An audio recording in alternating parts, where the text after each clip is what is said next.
The sutras, for example, there are two sutras, I'll just look at the name of it. Commentary on Prathaspada and Vaisheshika sutras talk about, the five senses being merged into the mind, and then the Apana Vayu, the Udyana Vayu being active. So they're the earth element, and therefore you dream.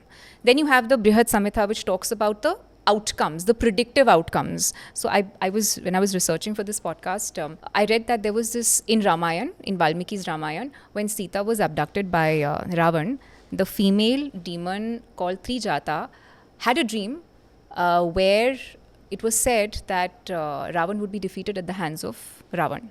So when do dreams then become predictive? And why is it that only some people can see those dreams and others can't? Interesting. Everybody sees dreams, and many of us don't remember it. But if you put a prompt, if you put a command saying that I want to remember this dream, you will remember it. So that's one.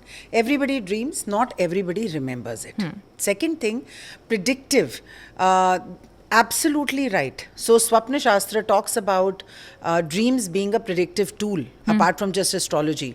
And the higher you go, so dreams, according to the Swapna Shastra, dreams come to people who have their third eye and their crown chakra totally activated.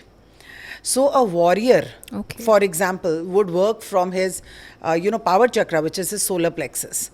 So therefore, the power has to be there. So they would dream less. But people who are, more into, like you said, the earth element has to be activated, the air element has to be activated. So they are more into meditation and pranayam, their third eye.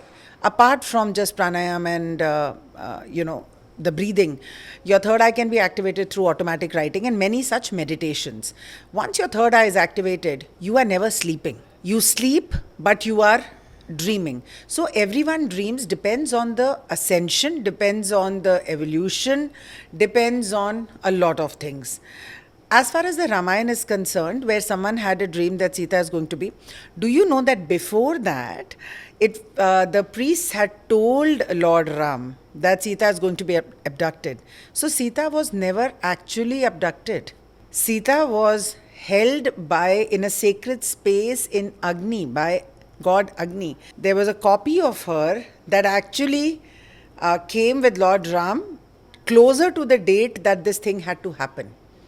And they say that that copy was abducted and returned back to the fire when Sita had to give the Agni Pariksha. Okay. So the predictions are, tremendous. And earlier, because people were very evolved, they had the sense of doing yoga, they knew how to monitor their diet, they even knew what to eat in which nakshatra. Like, for example, today's Ekadashi. What is to be eaten in Ekadashi, now we are relearning it. But people earlier would map their food astrology, map their own planets to astrology. For example, we all know that, what has been happening now in the world. So unless we are aware that, Saturn and Rahu are now in the 12th house, and it's going to be an extremely intense time for some time. Where is Saturn placed in your house? Where is Saturn placed in my house? Where is Saturn placed in the house of the people who are seeing? And what kind of effects can it have?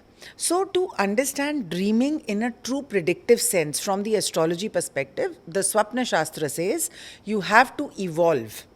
They say that people who are not evolved may dream of violent things or may dream, not a problem, but it would not be a prediction. It would be a random dream. Now here comes that the random dreams are going to be subconscious mind related dreams.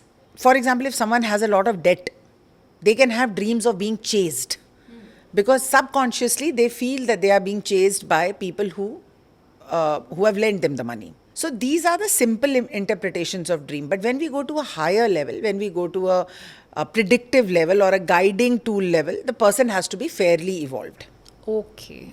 So everyone cannot have predictive dreams. They can, but they will not. It depends on the it depends on the degree how evolved they are. Yes. If you enjoyed watching this content, you can watch the full in-depth video on the Body to Being podcast hosted on Shlloka YouTube channel. To continue watching shorter pieces of this content, you can subscribe to Shlloka Clips on YouTube. Don't forget to like this video and follow us on Spotify. Pranam.